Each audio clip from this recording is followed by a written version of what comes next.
Yeah, so my name is Emily Sears. I am I got my dissertation grade back the other day, so I am officially I got my master's in Museum and Gallery Studies from the University of St. Andrews.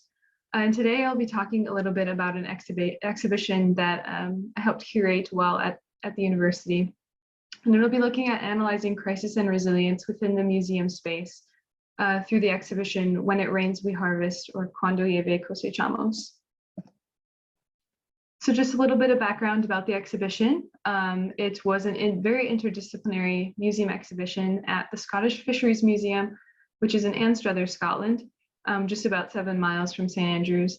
And it was principally curated by University of St. Andrews Museum and Gallery Studies students, of which I was a part of. It was also in collaboration with geography researchers who had been doing field work in Peru, and they were from the university as well. We had a commissioned artist, Francis Law, as well as the Fisheries Museum. So as you can see, lots of people involved in the creation of this exhibition. So what we did, what this gallery did, was it explored the intersection of heritage and scientific research to inform subsistence practices surrounding El Nino in the Sechura Desert of northern Peru. Now, what this did is it offered museums as a viable space for interdisciplinary collaboration, as well as generating new discourses surrounding climate action within the museum space. So just a little bit of context about El Nino and the Sechura Desert. So I had these questions myself when we first started the project. So the region we're talking about is that region in the circle there in the state of Piura. So it is very northern Peru, and that is in the rain shadow of the Andes. So it's a very dry desert, not a lot of rain. However, El Nino is this cyclical extreme rainfall event that occurs in South America about every 10 to 20 years, and it causes severe flooding and devastation in Peru.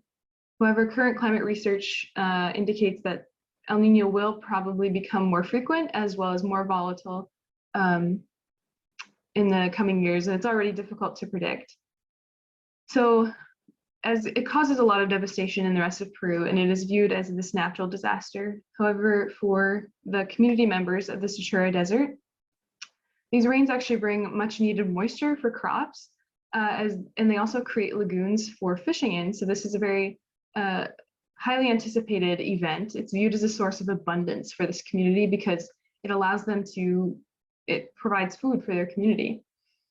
And also archaeological excavations of the area reveal that past inhabitants, such as the Moche and Chimu cultures, also used El Nino rains much the same as people do today. So in our exhibition, we highlighted the archaeology of the region to really establish that foundation of modern practices. So Moche and Chimu cultures that inhabited that region from the first to the 8th century Common Era, and then from the 14th to the 15th century Common Era, they structured their lives around the El Nino weather event. So they constructed canals for water management and irrigation to irrigate croplands, and they also fished in those lagoons that were created by flooding. And this was not just a part of their food practices, it was also a very important part of their ritual life. So the properties of channeled water, the maintaining of those canals, as well as those crops grown from El Nino moisture definitely played an essential role in that ritual life. And you can see by the pottery vessel on the screen that it was, obviously very important to their culture. So this is two Chimu fishermen in a reed boat, which is what they would have used to fish in those lagoons. And they still use reed boats in the region today to fish in those freshwater lakes. So for these cultures, environmental equilibrium wasn't normal or something to be achieved as we might conceive of it today.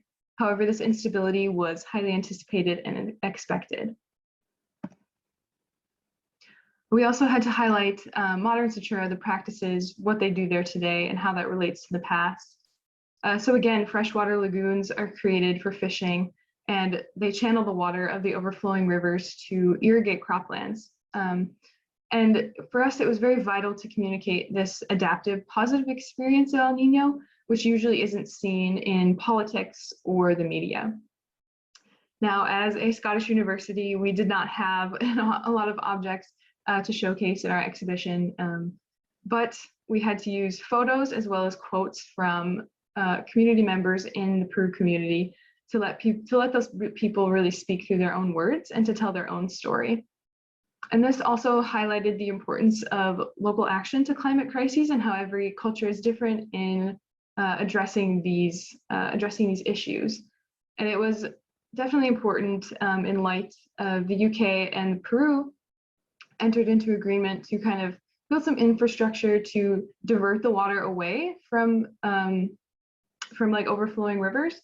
This would definitely help other communities in Peru to lessen the flooding. However, for the Sechura community, this would divert all the water away from croplands, and those lakes wouldn't be as large to fish in. So this is just something to highlight how every community responds to natural crises differently based on their culture.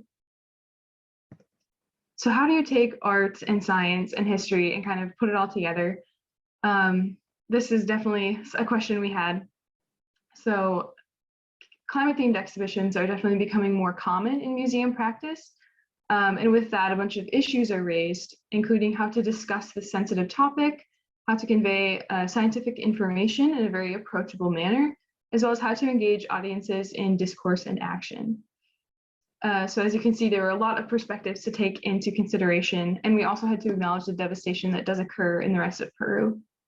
What we really wanted to incorporate is the traditions of the community. So storytelling and oral history are very integral parts of the culture and traditions of the Sechura region. So we wanted to let them tell their story through those quotes and through those photographs. And we really sought to be mediators instead of owners of these stories and of this content. So we were just kind of organizing this information rather than claiming it as our own. And so what we wanted to principally do is unite the history of the region with the voices of the modern day desert community to tell that story, to tell that ongoing story of resilience within the Sechura Desert.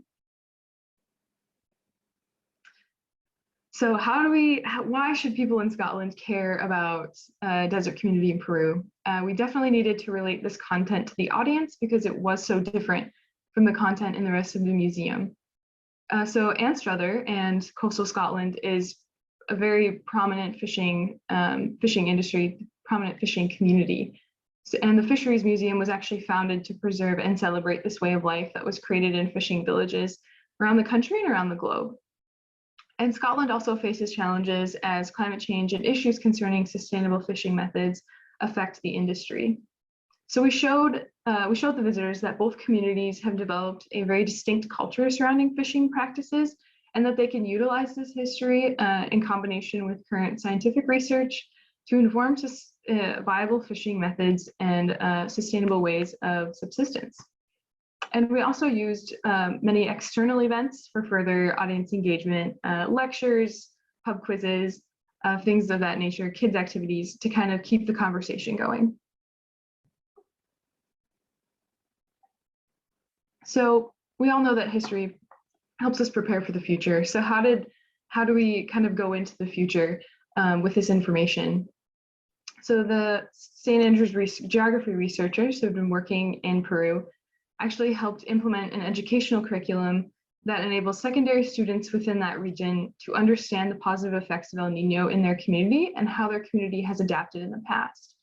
So our exhibition incorporated videos that were created by students at the Daniel Alcides Carrion Education Institute, which is in the Sechura region. In these videos, the students were kind of tasked with asking family members or elder community members how they adapt to El Nino and what they do to prepare, especially as El Nino can be very difficult to predict and they're not always quite sure when it'll come. So these videos really represent a culmination of the rest of the exhibition. So it is when analysis of the past and current practices with the research, they combine to form a new generation of resilience and transmitting this cultural knowledge. And as I stated previously, we also had a commissioned artist, Frances Law. She's a Scottish artist, and her work principally focuses a lot on archaeology, how the environment and place really affect people's culture, and she's really connected with the land and just how much that shapes how we live our lives. So her artwork really kind of allowed visitors to contemplate how understanding the past can lead to a more sustainable future, especially in terms of climate change adaptation. And she draws the visitor into the future and with her beautiful artwork. So I just wanted to show you a little bit of what she did. She did 3 different pieces for us. So this top is just an oil on canvas painting, and it's called When It Rains, We Harvest. And then the bottom is just a mixed media assemblage, as well as an artist book where she has the quotes from community members encircling those mountain motifs. So it was such a pleasure to work with her, and yeah, it's beautiful, beautiful artwork. Yeah, so in conclusion, the exhibition is an example of interpreting archaeological evidence and applying it to current and future adaptation strategies to natural disasters and presenting that within the museum space as a way to communicate it. So this is when the integration of historical analysis and geographic research can inform sustainable practices, especially in the face of climate change and increased natural disasters. And it also demonstrates the importance of learning from the past and passing down cultural knowledge. And as we all know, culture and heritage provide an invaluable tool for exploring how past peoples adapted to and even thrived on environmental uncertainty, and how we can learn from that and implement that ourselves. So yeah, the Satura community of Northern Peru provides a case study as to how humans can adapt and use climate instability to our advantage. Yeah, that's all I have for you today. Thank you guys so much. Happy to take any questions if we have time.